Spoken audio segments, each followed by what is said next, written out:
नांदूर मध्यमेश्वर धरणातून 94,000 क्युसेक पाण्याचा विसर्ग करण्यात आलेला आहे। निफाड सिन्नर महामार्गावरील पूल त्यामुळे पाण्याखाली गेलाय। पुलाची उंची वाढवण्याची नागरिकांची मागणी आहे। निफाड तालुक्यातील नांदूर मध्यमेश्वर धरणातून जायकवाडीच्या दिशेने मोठ्या प्रमाणात पाण्याचा विसर्ग करण्यात येतोय। 94,000 क्युसेक विसर्गामुळे गोदावरी नदीच्या पाणी पातळीत वाढ झाली आहे। निफाड सिन्नर राज्य महामार्गावरील पुलावरून पाणी वाहू लागले, त्यामुळे या मार्गावरील वाहतूक बंद करण्यात आलेली आहे। दरवर्षी मोठ्या विसर्गावेळी हीच समस्या निर्माण होत असल्याने गोदावरी नदीवरील पुलाची उंची वाढवावी अशी मागणी आता जोर धरू लागली आहे। पूल परिसरातून आढावा घेतलाय आमचे प्रतिनिधी नरेंद्र बटाव यांनी।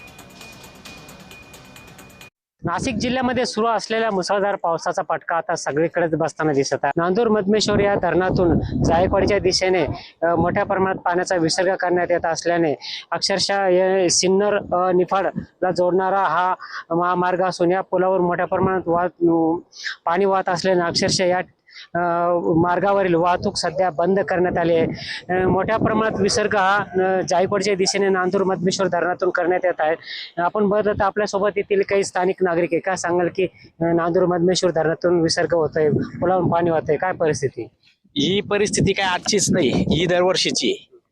पण शासनानं काय करायला पाहिजे होतं, एकतर हा पूल होतच नव्हता। याचं उद्घाटन माझ्या मते 2दा-3दा झालं होतं, त्यानंतर तो झाला पण त्याची उंची आहे ना पाहिजे अशी झाली नाही। त्याची उंची अजून कमीत कमी 15 फूट तरी पाहिजे होती, जेणेकरून म्हणजे हे पानवेली अडकत त्या निघून जातील आणि हा राज्य मार्ग कायम चालू राहील। परंतु गंमत अशी होती का याच्याकडे कोणी लक्ष देत नाही, आले ते 2-3 दिवस बंद ठेवता बस, याच्या व्यतिरिक्त काही होत नाही। नरेंद्र बटाव, महाराष्ट्र न्यूज, नांदूर मध्यमेश्वर, नाशिक।